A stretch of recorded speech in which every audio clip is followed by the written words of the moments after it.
저희 아버지는 꼭 로버트 기요사키 책에 나오는 부자 아빠 같았습니다. 성적보다는 세상 돌아가는 이치, 특히 돈에 대해 배우라고 하셨죠. 그래야 경제적 자유를 얻을 수 있다고요.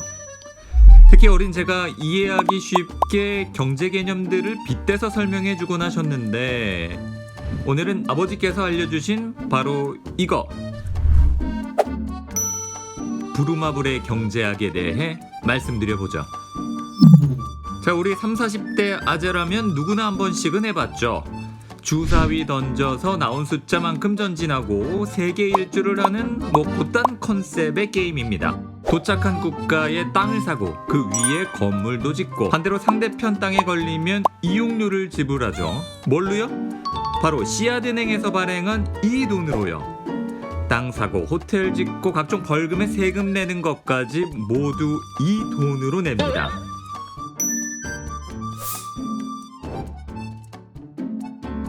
자, 제가 게임 도중 상대방 땅인 서울에 걸렸다고 쳐봅시다. 이용료가 무려 200만원. 근데 하필 제 수중에는 50만원 밖에 없네요. 이때 제가 이리저리 짱구 굴리다가 얼른 지갑에서 1000원짜리 한 장을 꺼냅니다. 이걸로 퉁치자고요. 될까요? 안 되겠죠? 부루마블 세계에서는 바로 이 씨앗은행 돈만 쓸 수 있다고 정했으니까요. 우리가 그렇게 해야 한다고 믿으니까요. 씨앗은행에 이 돈을 내면 이렇게 땅 문서 내주고 건물도 세워주고 잔돈도 챙겨주니까 우리는 은행을, 그리고 씨앗은행에서 발행한 이 돈을 믿는 겁니다. 그럼 우리가 사는 현실 세계를 한번 들여다보죠. 슈퍼에서 장을 볼 때 우리는 한국은행에서 찍은 이 돈을 냅니다. 그러면 주인은 돈을 받고 물건을 내주죠. 왜냐? 우리가 낸 이 10,000원짜리 지폐가 교환하는 물건만큼의 가치가 있다고 생각하기 때문이죠. 이 돈이, 이 화폐가 진짜 그만한 값어치가 있나요? 대체 언제, 어떻게, 누구에 의해 그 가치가 매겨지는 걸까요? 제대로 따져보기 위해 돈의 탄생 과정을 한번 봅시다. 무럭무럭 자란 나무를 목수가 베어서 제지 공장에 보냅니다. 그럼 여기서는 나무를 종이로 만들고 한국은행에 보내죠. 그럼 다시 한국은행은 이 종이에 인쇄를 해서, 자, 이렇게 우리가 쓰는 돈이 탄생합니다. 보셨나요? 방금까지 아무 쓸모없던 하얀 종이 위에 10,000원만큼의 가치가 생겼습니다. 한번 비슷한 예를 봐볼까요? 우리가 백화점에서 쓰는 각종 상품권들, 명절 때마다 공무원분들 보너스로 자주 나오는 이 재래시장 이용권, 심지어는 치킨집이나 짜장면집에서 주는 이 쿠폰과 스티커들까지, 우리는 마치 돈처럼 쓰지만 실제로는 아무 가치도 갖지 않는 단지 종이일 뿐입니다. 다만 이 종이를 찍어낸 곳에 대한 믿음, 내가 이 종이를 갖다 주면 물건과 교환해 줄 거라는 믿음만이 존재할 뿐입니다. 우리가 쓰는 10,000원짜리 역시 마찬가지입니다. 이 종이는 아무 가치도 가지고 있지 않죠.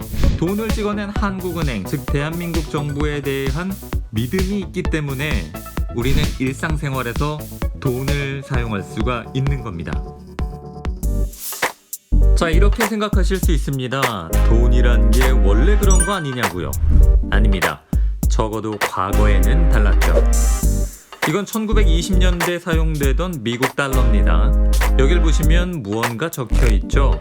금화 10달러, 요청 시 언제든지 소지자에게 지급 가능, 이렇게 적혀 있습니다. 즉, 이 돈을 들고 미국 중앙은행에 찾아가면 언제든지 금으로 교환해주겠다는 말이죠. 당시에 35달러는 금 1온스와 교환할 수 있는 보증서, 계약서의 개념이었습니다.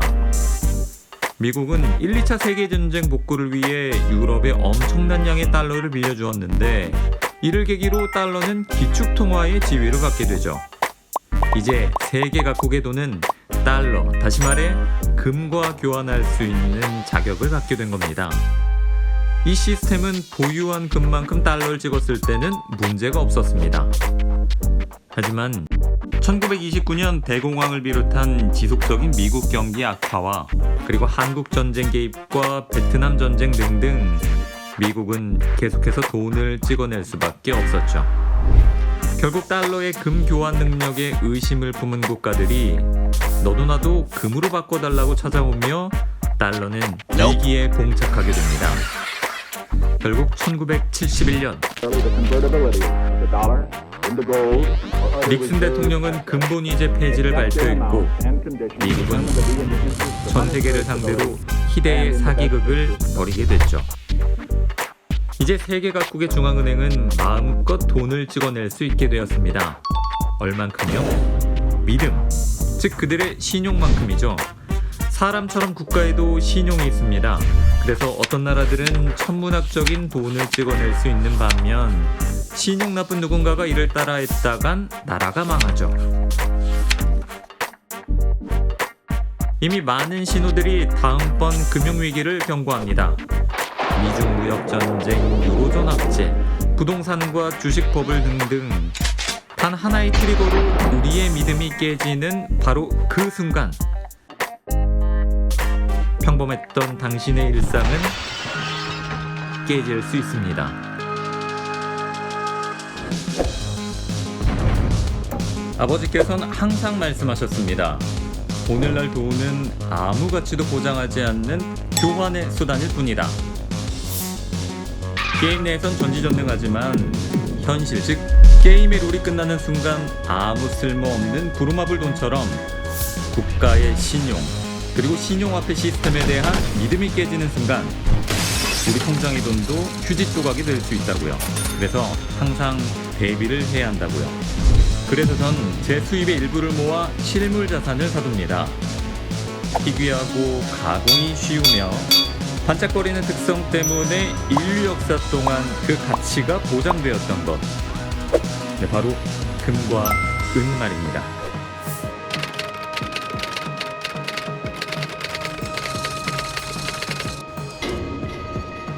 경제위기 때마다 금과 은의 가치는 다른 실물과 비교도 할 수 없을 만큼 폭등했습니다. 이다시 말해 차곡차곡 모아둔 소량의 금과 은은 위기의 순간 당신과 가족들을 지킬 수 있다는 말이죠. 자, 2008년 리먼 사태 이후 신용화폐 시스템은 마지막 종착역을 향해 내달리는 듯 보입니다. 미국 건국부터 2008년까지 찍어낸 통화량보다 한 3번의 양적 완화로 풀린 돈이 훨씬 많다는 점 혹시 아셨습니까? 이제 우리는 주목해야 합니다.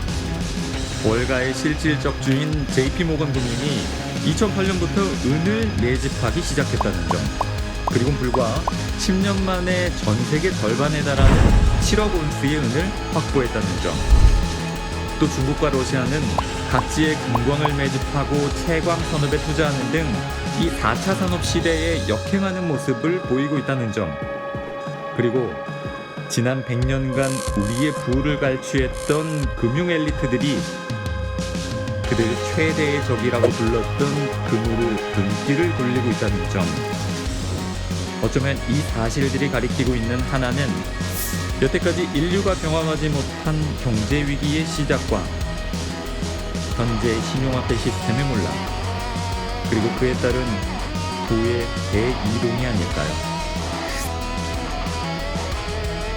이때 우리는 무엇을 할 수 있을까요?